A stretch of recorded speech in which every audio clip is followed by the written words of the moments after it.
चलेगा। ओके, तो देखो नेक्स्ट टॉपिक है क्या है। अच्छा, जिस तरीके से मैं तुमको बताया कि इस तरीके से कि ऑल्टरनेटिंग करंट जब कैपेसिटर के पास होता है, ये कैपेसिटर इसको अलाउ करता है, एक ट्रिक बताया, और डीसी करंट को अपोज करता है। इंडक्टर क्या करता है ना, जो हमारा जो डीसी करंट को अलाउ करता है लेकिन ऑल्टरनेटिंग करंट को अपोज करता है। रेजिस्टेंस क्या करता है, दोनों को ही ब्लॉक करता है। तो ये अपने धर्म को अच्छे से निभाता है रेजिस्टेंस, ठीक है। तो इलेक्ट्रिक सर्किट में जब इस टाइप का इलेक्ट्रिक कंपोनेंट्स रहेंगे तो ये ऑल्टरनेटिंग करंट के साथ किस टाइप का बिहेव करते हैं, तो अच्छे से हमने समझ लिया। तो अब हम देखेंगे एक इंपॉर्टेंट चीज है जो कि 5 मार्क का क्वेश्चन शायद ये आता है। तो 5 मार्क का क्वेश्चन है क्या है, एवरेज और mean value of alternating current. Average और mean value of alternating current ऐसी। अच्छा, उसको समझने से पहले मेरे को एक बात कि जैसे कि मान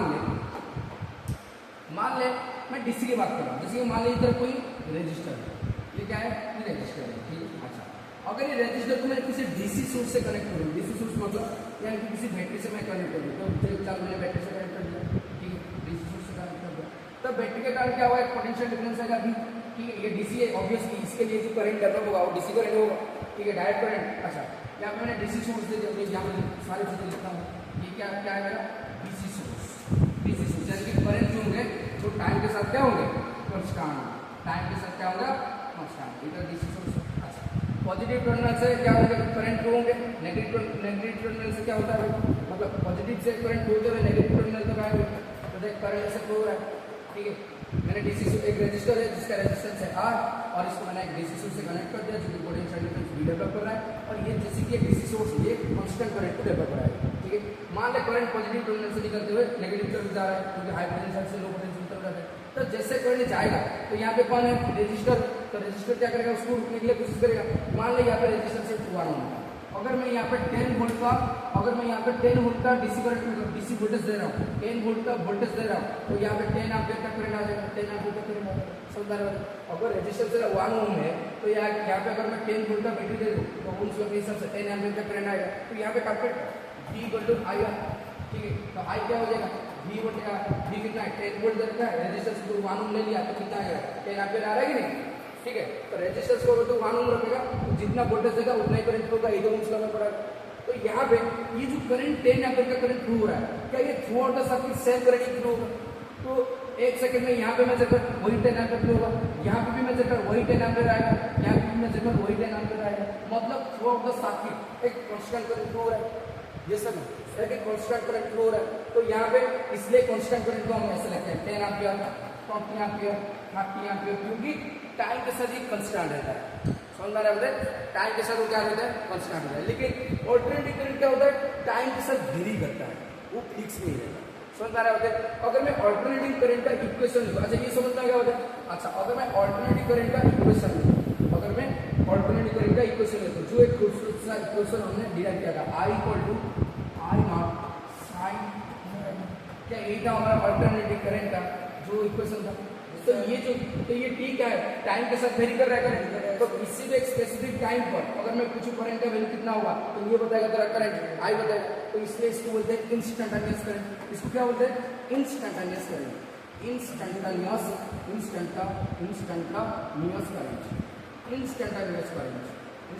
करंट का मतलब क्या होता है, इंस्टेंटेनियस करंट का मतलब होता है किसी भी स्पेसिफिक टाइम पर अगर हमें करंट चाहिए, अगर हमें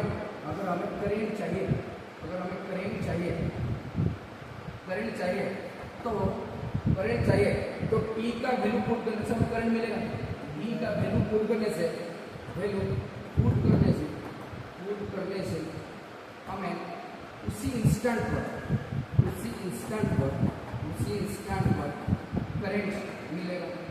करंट मिलेगा, इसीलिए इसको इंस्टेंटेनियस करंट बोलते हैं, मिलेगा।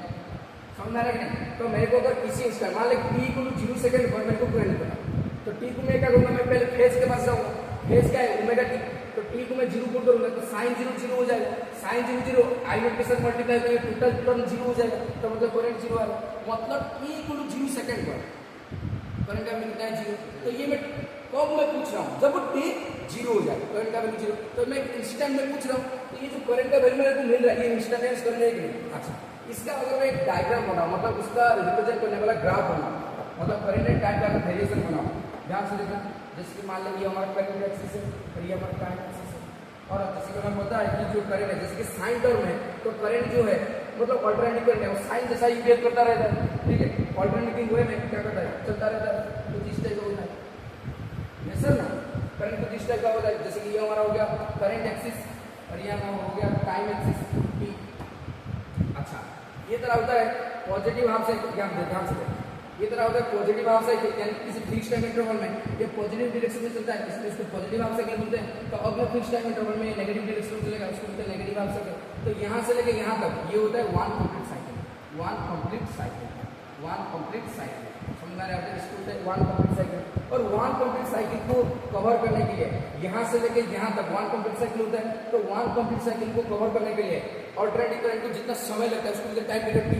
तो यहाँ पर टाइम पीरियड क्या हो जाएगा, टी हो जाएगा, समझ आ रहा है। अच्छा, यहाँ पे ध्यान से देखो, जैसे जैसे समय बढ़ रहा है, जैसे जैसे समय बढ़ रहा है, देख उसका करंट का वैल्यू इंक्रीज हो रहा है, करंट का वैल्यू इंक्रीज हो रहा है, इंक्रीज हो रहा है, इंक्रीज हो रहा है, फिर मैक्सिमम हो गया, फिर समय के साथ साथ क्या हो रहा है, पॉजिटिव डायरेक्शन में ही करंट का वैल्यू लगातार डिक्रीज हो रहा है, डिक्रीज हो रहा है, डिक्रीज हो रहा है। फिर अगले फिक्स टाइम इंटरवल के बाद जब ये अपना डायरेक्शन को रिवर्स करेगा, तो रिवर्स डायरेक्शन में उसका करंट इंक्रीज हो रहा है, इंक्रीज हो रहा है, टाइम के साथ साथ इंक्रीज हो रहा है, फिर रिवर्स डायरेक्शन में उसका वैल्यू मैक्सिमम हो जाएगा, फिर धीरे धीरे उसका करंट का वैल्यू इंक्रीज डिक्रीज होगा, डिक्रीज होगा, फिर से आके आगे जीरो हो जाएगा, समझ आ रहा है।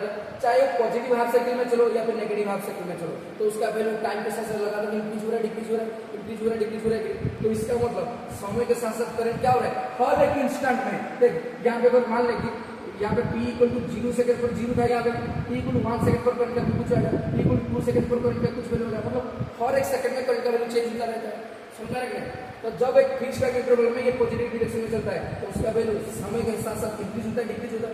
तो अगले फिक्स टाइम इंटरवल के बाद जब ये नेगेटिव डायरेक्शन में चलता है, उसका डायरेक्शन को रिवर्स करता है, तो नेगेटिव डायरेक्शन में उसका वैल्यू इंक्रीज होता है, फिर डिक्रीज होता है, समझ में आ रहा है। तो इसका मतलब हर एक सेकंड में बदलता रहता है।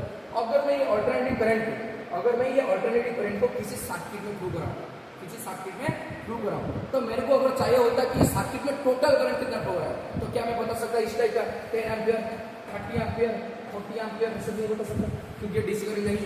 डीसी करंट के पास क्या होता है ना, टाइम के साथ तो चेंज होता नहीं, 1 सेकंड में जितना करंट 2 सेकंड में उतना करंट, 10 सेकंड में जितना करंट 1 घंटे में उतना करंट, समझ आएगा आपको। टाइम बढ़ता जाएगा लेकिन करंट क्या रहता है, कांस्टेंट रहता है। इसलिए तो डीसी करंट का ग्राफ ऐसे आता है, स्ट्रेट लाइन, समझ आ रहा है, कांस्टेंट रहता है। लेकिन अल्टरनेटिव करंट क्या होता है, अगर 0 सेकंड में उसका वैल्यू 0 है, अगले 1 सेकंड में उसका 1 एम्पियर हो चुका होगा, उसका 2 सेकंड के बाद 3 एम्पियर हो चुका होगा, मतलब बढ़ता जा रहा है। तो हम किसी सर्किट में ऐसे हम बता नहीं सकते कि फिक्स करंट कितना जा रहा है। तो इस समय हमें क्या करना पड़ेगा, एवरेज कैलकुलेट करना पड़ेगा। क्या कैलकुलेट करना पड़ेगा, एवरेज, समझ में आ रहा है। देख अगर मैं बोलूँ कि देख ये हमें क्या बताएगा, तो बोलेंगे सर हमारे पास तो इक्वेशन है, किसी भी टाइम पर अगर हम करंट चाहिए, देख ये बताएगा था इंस्टेंटेनियस करंट। मेरे को इंस्टेंटेनियस करंट जरूरत नहीं है, हमें इंस्टेंटेनियस करंट की जरूरत नहीं है। मेरे को किसी पर्टिकुलर टाइम पर करंट नहीं दिखना है, मेरे को होल करंट कितना फ्लो रहा है दिखना है। जैसे ये यहाँ पे मेरा सर्किट में मान लें कि 10 एम्पियर का करंट फ्लो रहा है, समझ आ रहा है। तो किसी भी मतलब पूरी सर्किट में जब तो एमीटर लगाएगा, मेजर करेगा, 10 एम्पियर दिखाएगा, मतलब पूरी सर्किट में किसी भी टाइम पर 10 एम्पियर का करंट फ्लो रहा है। लेकिन अगर मैं अल्टरनेटिव करंट का किसी सर्किट में फ्लो कराऊं और मैं चाहता हूं कि अल्टरनेटिव करंट को मेजर करने के लिए कि टोटल सर्किट में कितना अल्टरनेटिव करंट है, तो क्या मैं इंस्टेंटेनियस करंट को कैलकुलेट करूंगा? नहीं ना, क्योंकि इंस्टेंटेनियस करंट मेरे को फिक्स टाइम में बताएगा, मतलब t इक्वल टू 1 सेकंड पर बताएगा करंट कितना है, लेकिन ये ओवरऑल करंट नहीं बताएगा। समझ पा रहा है? समझ आ रहा है। अगर मैं बताऊं कि t इक्वल टू 10 सेकंड में ऑब्लिक से होता करंट कितना है ना, तो t को पुट करके मेरे को वैल्यू बता देगा, लेकिन उससे पहले उसका करंट कम हो चुका होगा, उसका पहले आगे बढ़ चुका होगा। ये तो मतलब फिक्स करंट नहीं है ना, पूरा सर्किट में क्या उतना ही करंट फ्लो होता है, नहीं उससे भी ज्यादा करंट फ्लो होगा, क्योंकि ये टाइम के साथ वेरी कर रहा है। तो इसके लिए हम क्या करते हैं, एवरेज निकालते हैं। जहां पे चीजें कांस्टेंट नहीं होता वही चीज को कैलकुलेट करने के लिए हम एवरेज कैलकुलेट करते हैं। उसका एक शानदार एग्जाम्पल देता हूं। मान लें कि सत्य ने 10 टेस्ट दिया, 10 एग्जाम दिया, और हर एग्जाम में ये 10 आउट ऑफ 10 रखा है, तो उसके लिए हमें एवरेज निकालने की जरूरत नहीं है। 10 आउट ऑफ 10 रखा है तो इसका मतलब उसका वेरिएशन है, कांस्टेंट, ठीक है। तो हम डायरेक्ट बोल देंगे सत्य का एग्जाम कितना है ना, 10 है। लेकिन अगर सत्य 10 टेस्ट दिया, हर एक टेस्ट में उसका वैल्यू क्या हो रहा है, डिक्रीज हो रहा है, मतलब उसका वैल्यू इंक्रीज हो रहा है। मान लें एक टेस्ट में 10 रखा, दूसरे टेस्ट में 5 रखा है, दूसरे सेट में 3 रखा है, तो अलग अलग टेस्ट में अलग अलग नंबर रख रहा है। तो यहाँ पे हम क्या प्रिसाइजली नहीं बता सकते कि उसका मार्क कितना है। पहले क्वेश्चन था इसलिए डायरेक्ट नहीं बता दिया, अभी नहीं बता भाई, अब क्या करेंगे ना, उसका एवरेज निकालेंगे कि एवरेज मार्क कितना है, समझ में आ रहा है, ग्रॉस मार्क कितना है। क्या करेंगे, एवरेज कैसे कैलकुलेट करते हैं? एवरेज कैलकुलेट करने के लिए टोटल मार्क कितना रख रहा है, हर एक टेस्ट का मार्क को ऐड कर देंगे, टोटल मतलब टेस्ट को डिवाइड कर देंगे। 10 बार टेस्ट दिया है, 10 बार टेस्ट में जितना मार्क होगा सबको ऐड करके 10 में डिवाइड कर देंगे तो हमें एवरेज मिल जाएगा। तो यहाँ पे हम वही करेंगे, देख हर एक सेकंड में करंट का वैल्यू चेंज हो रहा है, देख हर एक सेकंड में करंट का वैल्यू चेंज हो रहा है, ठीक है। तो अगर हम क्या करेंगे कि टोटल कंप्लीट साइकिल के लिए समय लग रहा है t, ठीक है, और हर एक सेकंड में इसका वैल्यू चेंज हो रहा है, तो हम क्या करेंगे ईच साइकिल को कवर करने के लिए जितना करंट मतलब हर एक सेकंड में चेंज हो रहा है सब करंट को क्या कर देंगे ऐड कर देंगे, ऐड करके टोटल टाइम में भाग दे देंगे तो हमें एवरेज करंट मिल जाए। समझ में आ रहा है? तो एवरेज करंट इसलिए कैलकुलेट करते हैं। मैं यहाँ पे लिखता हूँ, यहाँ पे मैं लिखता हूँ क्या है, देख हमें इंस्टेंटेनियस करंट की जरूरत नहीं होता, इंस्टेंटेनियस करंट की इंस्टेंटेनियस करंट की जरूरत नहीं होता, क्योंकि वो instantaneous current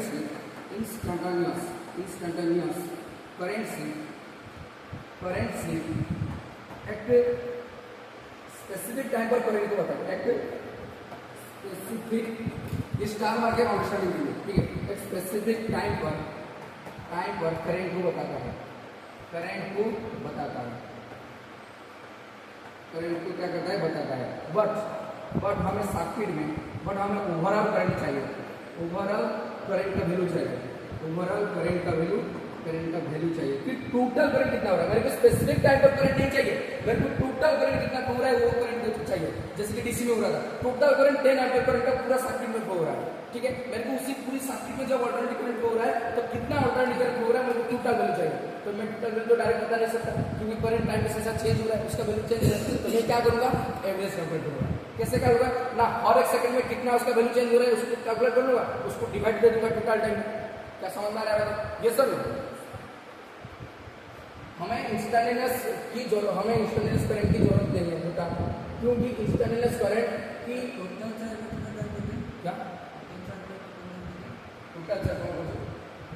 charge total time का बोलेंगे। मैंने बोला कि हर एक सेकंड में कितना करंट डेवलप हो रहा है, मतलब कितना करंट चेंज हो रहा है उसको ऐड करेंगे टोटल टाइम में भाग देंगे तो हमें एवरेज मिल जाएगा। समझ रहे हो? ये सर रुको, समझ आ रहा है नहीं? हमें इंस्टेंटेनियस करंट की जरूरत नहीं होता क्योंकि इंस्टेंटेनियस करंट सिर्फ एक स्पेसिफिक टाइम पर करंट को बताता है, बट हमें ओवरऑल करंट की जरूरत है। ओवरऑल करंट का वैल्यू चाहिए, ओवरऑल करंट का वैल्यू चाहिए तो हमें एवरेज कैलकुलेट करना पड़ेगा, एवरेज कैलकुलेट करना पड़ेगा। चल मैं हिंदी में करना पड़ेगा। कैसे कैलकुलेट करेगा? तो कैसे कैलकुलेट करेगा एवरेज ना, मेरे को दिखना पड़ेगा। मैं अच्छा ये सारी चीजें एग्जाम में नहीं लिखना है, अंडरस्टैंडिंग के लिए लिखना है, ठीक है। एग्जाम में बस डिराइव करके निकाल देना, कुछ थ्योरी मत लिखना, डायग्राम बनाना मतलब डिराइव करके निकाल देना जो मैं डिराइव करने जा रहा हूँ, ठीक है। मेरे को दिखना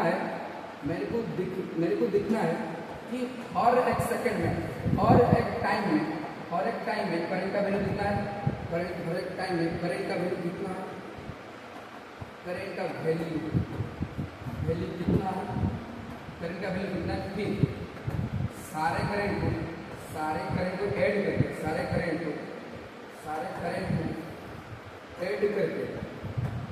करंट को ऐड करके टोटल टाइम में भाग दूंगा,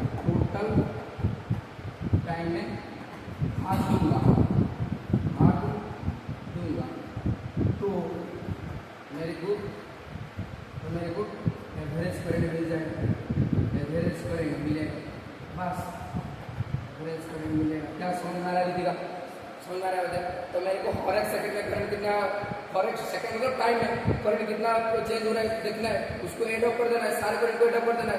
मान लें एक हाफ साइकिल के लिए मेरे को करंट देखना है कि कितना एवरेज करंट है, तो हाफ साइकिल के लिए देख यहाँ पे ध्यान से देख लिखा है बात में देख, ये तरह हो जाए पॉजिटिव हाफ साइकिल, मेरे को देखना है यहाँ से लेके यहाँ तक पॉजिटिव हाफ साइकिल के दौरान समय के साथ साथ कैसे करंट चेंज हो रहा है। देख हर एक सेकंड में करंट का वैल्यू इंक्रीज हो रहा है कि मैक्सिमम हो गया, फिर डिक्रीज हो रहा है, चेंज हो रहा है कि नहीं, यहाँ पे करंट का वैल्यू, यहाँ पे करंट का वैल्यू, यहाँ पे करंट का वैल्यू, यहाँ पे और एक करंट का वैल्यू, तो लगातार इंक्रीज हो रहा है, डिक्रीज हो रहा है। तो मैं देखूंगा कि यहाँ से लेके यहाँ तक कितना समय लग रहा है टोटल, और ये इस समय के दौरान हर एक सेकंड में करंट का वैल्यू कितना चेंज हो रहा है, सारे करंट को एड अप कर दूंगा, फिर टोटल टाइम में भाग दे दूंगा, तो मेरे को हाफ सेकंड में कितना एवरेज करंट डेवलप हो रहा है मेरे को पता चल जाएगा।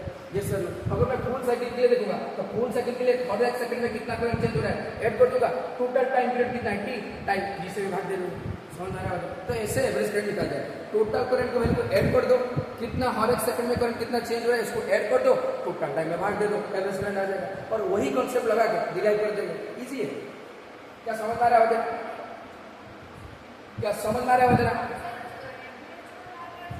सेम सेम देखो क्या है हाँ हमें इंस्टेंटेनियस करंट की जरूरत नहीं होता क्योंकि इंस्टेंटेनियस करंट सिर्फ एक स्पेसिफिक टाइम पर करंट को बताता है बट हमें ओवरऑल करंट चाहिए ओवरऑल करंट का वैल्यू चाहिए तो हमें एवरेज कैलकुलेट करना पड़ेगा। कैसे कैलकुलेट करेंगे ना मेरे को दिखना पड़ेगा कि हर एक टाइम में करंट का वैल्यू कितना है फिर सारे करंट का वैल्यू ऐड करके टोटल टाइम में भाग दे दूंगा तो मेरे को एवरेज करंट मिल जाएगा। समझ आएगा अब आओ अब एवरेज करंट कैलकुलेट करेंगे। मेरे को एक बात बता जब भी हम एवरेज कैलकुलेट करते हैं ना हम कभी कंप्लीट साइकिल के लिए कैलकुलेट नहीं करते। जब हम एवरेज कैलकुलेट करते हैं कंप्लीट साइकिल के लिए नहीं करते क्यों पूछेगा क्यों क्योंकि सर एक साइकिल क्या नहीं कंसिडर कर सकते क्यों नहीं कर सकते इसका मतलब है करंट पॉजिटिव हाफ साइकिल में जिस रेट पे इंक्रीज हो रहा है डिक्रीज हो रहा है उसी सेम रेट में भी नेगेटिव हाफ साइकिल में इंक्रीज हो रहा है भले ही यहाँ पे करंट का वैल्यू पॉजिटिव है लेकिन उसका ऑपोजिट में यहाँ पे सेम करंट का वैल्यू नेगेटिव है तो दोनों को जब मैं जोड़ूंगा ऐड करना है ना जोड़ूंगा तो जितना पॉजिटिव वैल्यू उतना नेगेटिव वैल्यू कैंसिल आउट होकर जीरो हो जाएगा तो एवरेज करंट मिलेगा ही। तो कंप्लीट साइकिल के लिए जो एवरेज करंट होता है जीरो होता है हमेशा याद रखना क्योंकि जितना positive value positive half cycle में आएगा उतना ही negative value negative half cycle में आएगा। तो एवरेज करने के लिए क्या करेंगे टोटल वैल्यू ऐड करेंगे तो जितना पॉजिटिव वैल्यू उतना ही नेगेटिव वैल्यू ऐड होगा क्या हो जाएगा कैंसिल आउट हो जाएगा। समझ में आ रहा है। तो इसलिए एवरेज करंट कभी कंप्लीट साइकिल के लिए नहीं निकाला जाता है हाफ साइकिल के लिए। समझ में आया ये बात को लिखो ये बात को यहाँ पे मैं लिखता हूँ यहाँ पे इम्पोर्टेंट ये सब क्वेश्चन पूछता है important average current for complete half cycle for complete cycle average current for complete cycle is always zero। इसके पीछे मैं रीजन लिख देता हूँ क्यों जीरो होता है क्योंकि पॉजिटिव हाफ साइकिल में और एक सेकंड में करंट का वैल्यू जितना होता है करंट का वैल्यू जितना होता है नेगेटिव हाफ साइकिल में बी वैल्यू सेम रहता है। सो ऐड करने से कैंसिल आउट होकर जीरो है। सो ऐड करने से कैंसिल आउट होकर जीरो हो जाएगा तो यहाँ पे भी तो क्यों कर सकता था यहाँ पे एरो मार्क है जैसे जैसे ये इंक्रीज हो रहा है पॉजिटिव डायरेक्शन में वैसे जैसे इंक्रीज हो रहा है नेगेटिव डायरेक्शन में तो जितना देख यहाँ पे मैक्सिमम वैल्यू आएगा मान लो कि कुछ इंस्टेंट पे यहाँ पे मैक्सिमम वैल्यू आ रहा है 5 एम्पीयर तो फिर अगले फिक्स टाइम इंटरवल में वो नेगेटिव डायरेक्शन में चलेगा तो नेगेटिव डायरेक्शन में उसका वैल्यू कितना आएगा -5 एम्पीयर। तब जो एवरेज कैलकुलेट करेगा दोनों को जुड़ेगा कि ये 5 एम्पीयर ये -5 कितना होगा जीरो। समझ में आ रहा है। तो ये क्या कर रहा है पॉजिटिव हाफ साइकिल में जिस रेट पर करंट इंक्रीज होता है और डिक्रीज होता है सेम रेट में भी नेगेटिव हाफ साइकिल में इंक्रीज होगा डिक्रीज होगा। तो इसलिए एवरेज कैलकुलेट करने से ज्वाइन करेगा जुड़ेगा समझ में आएगा जुड़ेगा फिर टोटल टाइम में भाग देगा तो जुड़ेगा तो यहाँ पे जीरो हो जाएगा ना तो एवरेज करंट कैसे कैलकुलेट होगा। तो एवरेज करंट कभी कंप्लीट साइकिल के लिए नहीं निकाला जाता। कंप्लीट साइकिल के लिए अगर एग्जाम में पूछे शॉर्ट क्वेश्चन में for complete cycle of order current जब टोटल एवरेज करंट कितना होगा जीरो कितना होगा जीरो। समझ में आएगा क्यों होता है समझ में आएगा। अच्छा अब हम कैलकुलेट करेंगे हाफ साइकिल के लिए। अच्छा मेरे को एक बात बता टोटल कंप्लीट साइकिल रिप्रेजेंट होने के लिए टोटल कंप्लीट साइकिल के लिए समय लगता है कितना टी तो हाफ साइकिल के लिए कितना समय लगेगा टी बटे बस मतलब हाफ साइकिल में हम देखेंगे कि टोटल करंट कितना है मतलब हर एक सेकंड में करंट का वैल्यू क्या करेंगे ऐड करेंगे फिर टोटल टाइम में भाग दे देंगे यानी P/2 में भाग दे देंगे हो गया बस चलो कैलकुलेट करेंगे हो गया चलो नाउ एवरेज करंट क्या हो जाएगा एवरेज करंट आई एवरेज क्या हो जाएगा। तुम लोगों को ये अंडरस्टैंडिंग के लिए मैंने बोल दिया ये लिखना नहीं है एग्जाम में बस डायरेक्ट इसमें कैलकुलेट करना डायरेक्ट यही से कैलकुलेट करना। आई एवरेज क्या हो जाएगा ना सर आई एवरेज कैलकुलेट करने के लिए क्या करना पड़ेगा ना टोटल हाफ साइकिल में जितना करंट हर एक सेकंड में चेंज हो रहा है सबको ऐड करना पड़ेगा। अच्छा करंट कितना है आई करंट कितना है आई है वो चेंज हो रहा है टाइम के साथ साथ। मैंने आई को dt दे दिया, हाफ सेकंड के लिए कितना है, 0 से लेके t/2 टाइम तक हाफ सेकंड कितना आता है, 0 से लेके t/2 टाइम तक। तो सारे करंट को जोड़ूंगा, छोटे छोटे करंट हर एक सेकंड में छोटे छोटे करंट है, 0 पहले t = 0.0, 1 सेकंड पर 0.1, 0.2 ऐसे ऐसे करंट बढ़ता जा रहा है टाइम के साथ साथ। तो सारे करंट को ऐड करने का मतलब क्या है, इंटीग्रेशन करूंगा, यस और नो। तो मैं क्या कर दिया, इंटीग्रेशन लगा दिया। ये क्या रहा है, करंट है, हाफ सेकंड में फ्लो होने वाला टोटल करंट टाइम के साथ वेरी हो रहा है, dt आएगा और सारे करंट को मेरे को जोड़ना है, ऐड करना है, तभी तो एवरेज आएगा। तो मैंने इंटीग्रेशन लगा दिया, कहां से कहां तक जोड़ना है, 0 से लेकर t/2। कैसे करंट को टाइम के साथ वेरी कर रहे हैं ना, तो टाइम का स्मॉल टाइम इंटरवल में तो कैलकुलेट कर रहा है, तो dt आएगा ना। स्मॉल टाइम है 0 से लेके 1 सेकंड तक स्मॉल टाइम हुआ, फिर 1 से लेके 2 सेकंड तक स्मॉल टाइम हुआ, तो हर एक सेकंड में तो करंट को ऐड कर रहा है ना, तो यहाँ पे dt आएगा। समझ में आ रहा है? अच्छा, कहां से कहां तक करंट को ऐड कर रहा है, 0 से लेके t/2 तक, तो यहाँ पे आ जाएगा 0 से लेके t/2 तक। समझ में आएगा? क्योंकि उतना टाइम इंटरवल तक हाफ सेकंड कवर होगा और वही हाफ सेकंड में जितना करंट है हर एक सेकंड में उसको ऐड कर रहा है। समझ में आ रहा है? अच्छा, टोटल टाइम कितना लगा, t/2। ये क्या है, टोटल करंट हर एक सेकंड में सारे करंट को ऐड कर दिया, टोटल टाइम में डिवाइड दे दिया t/2, क्योंकि हाफ सेकंड के लिए टोटल करंट करना, हाफ सेकंड कवर होने के लिए कितना समय लगता है, t/2, तो t/2 में भाग दे दिया। समझ में आएगा? अब समझ में आएगा? अच्छा, अब हम क्या करेंगे, करंट का वैल्यू पता है कौन सा करंट है, ऑल्टरनेटिव करंट। ऑल्टरनेटिव करंट का कैसे रिप्रेजेंट करते हैं, I = I0 sin ωt। तो I के बदले में क्या बोलूंगा, I0 sin ωt पुट करके कैलकुलेशन कर, बस हो गया। और कुछ ये क्या हो जाएगा, तो 0 से लेके t/2, I के बदले में बोलूंगा I0 sin ωt, ये तरह आ गया, और यहाँ पे आ गया तेरा dt बटे ये क्या हो जाएगा, t/2 एज इट इज आएगा। समझ आएगा? अच्छा, ये डिनोमिनेटर में t/2 है, तो इसको अगर मैं ऊपर ले आऊंगा ये 2/t हो जाएगा। समझ में आ रहा है? ये कितना हो जाएगा, ध्यान से देखना, इजी हो जाएगा। इसको मैं यहाँ पर लेगा, इसको मैं यहाँ पर ले आऊँ, तो ये कितना हो जाएगा, 2/t इंटीग्रेशन 0 से लेके t/t I0 sin ωt। अच्छा, ये I0 क्या होता है, मैक्सिमम वैल्यू, पीक की वैल्यू, एम्पलीट्यूड होता है, ये हमेशा कांस्टेंट है। मतलब देख, करंट हमेशा मान ले कि 0 से लेकर शुरू किया, मैक्सिमम 10 एम्पीयर तक गया, फिर 10 एम्पीयर से नीचे आएगा, फिर नेगेटिव में 10 एम्पीयर तक जाएगा, फिर से नीचे आएगा। मतलब मैक्सिमम वैल्यू सबका सेम ही रहेगा, कांस्टेंट। मतलब 0 से लेकर 10 तक जाएगा, फिर घटेगा, फिर नेगेटिव में जाएगा 10 तक, फिर ऊपर आएगा। समझ में आएगा? तो एम्पलीट्यूड क्या होता है, कांस्टेंट होता है। समझ में आएगा? तो एम्पलीट्यूड क्या होगा, कांस्टेंट। तो एम्पलीट्यूड अगर कांस्टेंट है, मैं इसको बाहर निकाल सकता हूँ, तो बाहर निकालना, तो बाहर निकाल तो कितना हो जाएगा, एक सेकंड, ये हो जाएगा 2 I0/t integration 0 to t/2 sin ωt dt। समझ आ रहा है? अच्छा, किसको इंटीग्रेशन करना है, sin ωt। तो इंटीग्रेशन में sin ωt कितना होता है, माइनस cos ωt होता है, बटे ओमेगा आएगा, बटे ओमेगा आएगा। देख, इसी में इंटीग्रेशन का जैसे कि मान लीजिए इंटीग्रेशन है, ठीक है, sin ax into dx का इंटीग्रेशन क्या होता है, साइन का इंटीग्रेशन होता है माइनस cos x होगा, और ये a क्या होता है, कांस्टेंट डिवाइड में a आता है, ये बस याद रखना। समझ में आएगा? साइन x का इंटीग्रेशन क्या होगा, साइन x का इंटीग्रेशन होगा माइनस cos x, और ये क्या होता है, कांस्टेंट होता है, तो यहाँ पे ये आ जाएगा। For example sin 2x into dx, तो इसका इंटीग्रेशन क्या होगा ना, माइनस cos 2x बटे 2। समझ में आएगा? 2 नीचे आएगा, कांस्टेंट, ये sin 2x का हो जाएगा cos 2x माइनस के साथ आएगा, और ये कांस्टेंट नीचे आएगा। ये सॉरी सेम होता है ना विवेक? बता, इसका बता कितना होगा, इंटीग्रेशन होगा sin 3x into dx कितना होगा विवेक, माइनस cos 3x बटे 3। समझ में आएगा? ये बात याद रखना। समझ में आएगा? तो यहाँ पे क्या है, sin ωt बटे dt है, तो क्या होगा, माइनस cos ωt बटे ओमेगा, माइनस cos ωt बटे ओमेगा। समझ में आ रहा है? ये क्या हो जाएगा, यहाँ पे ये हो जाएगा,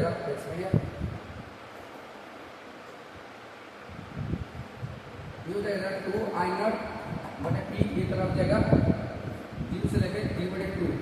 ये क्या हो जाएगा, sin ωt को लिख सकता है माइनस x है, बट यहाँ पे ये कर दूँ x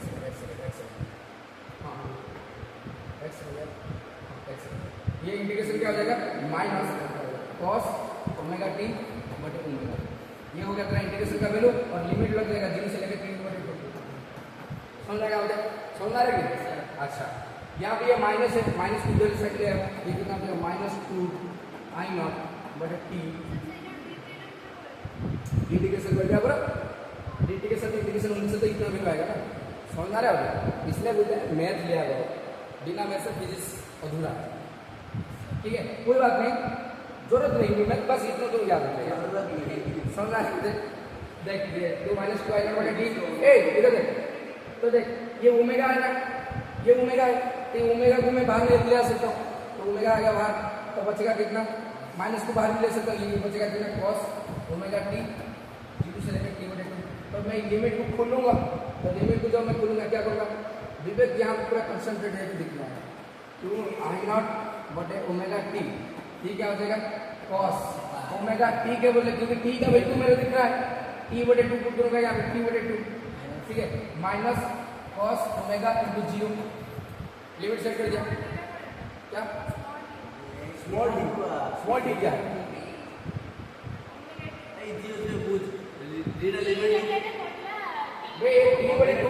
स्मॉल टी है ना, देख यहाँ पे जो स्मॉल टी है, तुम लिमिट को पुट करेंगे, तुम किसके लिए, तुम टाइम के साथ वेरी करा रहा है, तो 0 से लेकर t बटे 2 तक तुम करंट का वैल्यू कैलकुलेट कर रहा है, तो ये t को यहाँ पे पुट करेगा, t के बदले लिखेगा, मतलब कितना हो गया cos ओमेगा t बटे 2, t के बदले t बटे 2 लिख दिया, माइनस cos ओमेगा 0 को फिर पुट करेगा, माइनस साइन आएगा, समझ आ गया हो जाए। अच्छा ये टर्म मेरा क्या हो जाएगा, cos 0 कितना होता है, cos 0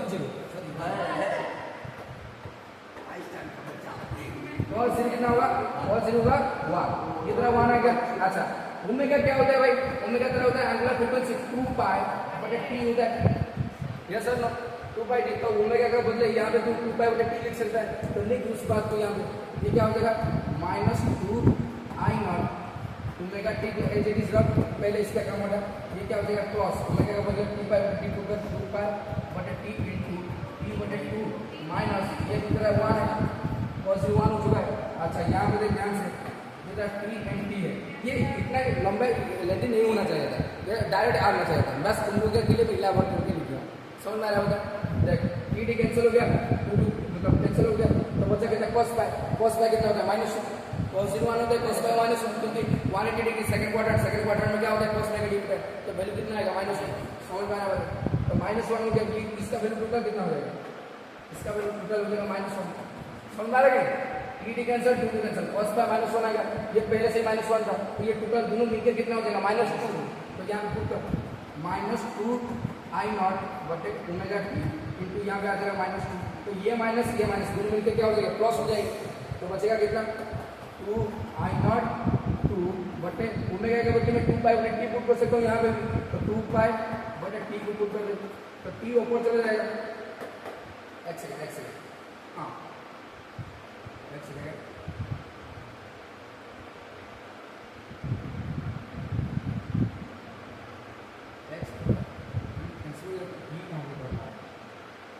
अच्छा यहाँ पे जो टी है ना, वह टी की लिखने लग गया, मैंने थोड़ा सा डाउट होगा भाई, टी का टर्म नहीं रहना चाहिए अकॉर्डिंग टू माय कैलकुलेशन, तो क्या हो जाएगा यहाँ पे देख, यहाँ पे ओमेगा का वैल्यू पुट कर दिया 2 पाई बटे टी, पहले से यहाँ पे टी था कि नहीं नीचे, टी आ गया, तो टी डी कैंसिल, तो यहाँ पे 2 भी कैंसिल, बच रहा है कितना 2 I0 बटे पाई, इतना आ रहा है, तो आई एवरेज का वैल्यू कितना आ गया, आई एवरेज का वैल्यू आ गया 2 I0 बटे पाई, समझ में आएगा 2 I0 बटे पाई। अच्छा ये 2 बटे पाई का वैल्यू अगर मैं प्रूव करूँ तो ये आएगा 0.367 समथिंग आएगा, 0.367, समझ में आ रहा है, तो अगर ये 2 बटे पाई को मैं कैलकुलेट करूँ तो ये कितना आएगा, आई एवरेज इक्वल होगा 0.673 बोला ना, 267 ना 0.673 ऐसा कुछ आएगा, 0.673 I0 आएगा, इतना कुछ वैल्यू आएगा, एक सेकंड यार देख लेंगे, 2 बटे 3.141 में चल मान लिया कि 3.141 है, और मान लिया 3.2, तो 3.2 मान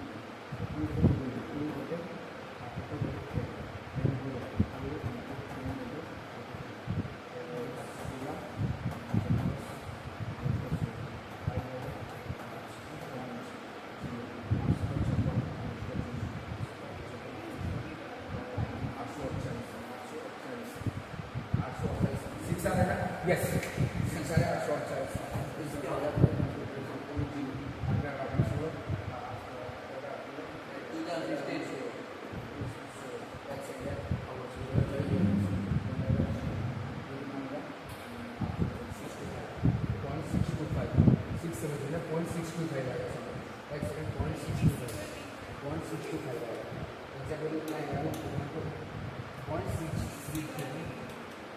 0.625 हाँ 0.625 0.625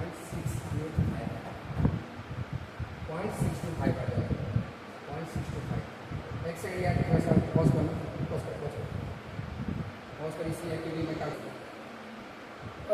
पर 2/5 का वैल्यू अगर मैं यहाँ पे पुट करूँ क्या होगा, मतलब 2/5 का वैल्यू अगर मैं सॉल्व करूँ, ये आ जाएगा 0.625 आई नॉट। मतलब एवरेज करंट जो होता है अल्टरनेटिव करंट का एवरेज करंट होता है वो मैक्सिमम वैल्यू का 0.625 टाइम्स होता है। कितना होता है? 0. आई नॉट क्या होता है? Maximum value. आई नॉट क्या होता है? Maximum value. मैक्सिमम वैल्यू मतलब मान लीजिए आई नॉट तेरा 10 एम्पीयर का है, मतलब करंट 0 से इंक्रीज होते हुए 10 तक जाएगा, फिर डिक्रीज होगा, तो 10 तेरा मैक्सिमम वैल्यू है। तो जो एवरेज करंट निकल के आएगा वो एवरेज मतलब मैक्सिमम करंट का यानी कि 10 एम्पीयर का 0.625 टाइम्स होगा, उससे मल्टीप्लाई करने से एवरेज करंट आएगा। समझ में आ रहा है? अच्छा, इसको भी लिख सकते हैं I average equal to 625 into 10⁻³ I not. लिख सकते हैं, नहीं लिख सकते? अच्छा, अगर मैं पूछूं कि यहाँ पे परसेंटेज कितना आएगा, परसेंटेज कितना परसेंट है एवरेज करंट मैक्सिमम करंट का कितना परसेंटेज है? परसेंटेज मतलब कैलकुलेट करने के लिए क्या करें? 100 से मल्टीप्लाई करते हैं। परसेंट कैलकुलेट कैसे करते हैं? 100 से मल्टीप्लाई करते हैं। तो मल्टीप्लाई करके बताओ क्या हो जाएगा? अगर मैं यहाँ पे मल्टीप्लाई करता हूँ 100 मल्टीप्लाई करने से क्या हो जाएगा? 625 0.625 है इंटू 100 क्या हो जाएगा भाई? 625 इंटू 100 कैंसिल हो गया, 62.5 आ जाएगा। 62.5% आ जाएगा। समझ आ रहा है? तो आई एवरेज में लिख सकता हूँ 62.5% ऑफ आई। तो ये वैल्यू याद रखना, करंट में आएगा तो तेरे को मैक्सिमम करंट दे देगा, पूछेगा एवरेज करंट, तो ऐसे कैलकुलेट नहीं करेगा, डायरेक्ट फॉर्मूला, क्योंकि एवरेज करंट होता है 0.625 times of I not, 0.625 times of I not होता है। बस आई नॉट का इनपुट करके मल्टीप्लाई कितना आ जाएगा, तो ये तेरा एवरेज करंट आएगा। देख कितना इजीली कैलकुलेट कर लिया। देख कहाँ से कहाँ तक कैलकुलेट करना था तेरे को, बस यहाँ से शुरू कर यहाँ से एंड हुआ। ये 5 मार्क का क्वेश्चन है, लेकिन समझाने के लिए कितना सरल है, समझ आएगा? बहुत बेटर अंडरस्टैंड करके जाओ। तो आज के लिए टॉपिक इतना है, नेक्स्ट क्लास में हम पढ़ेंगे कुछ भी, ठीक है? ये वाला समझ में आएगा मुझे।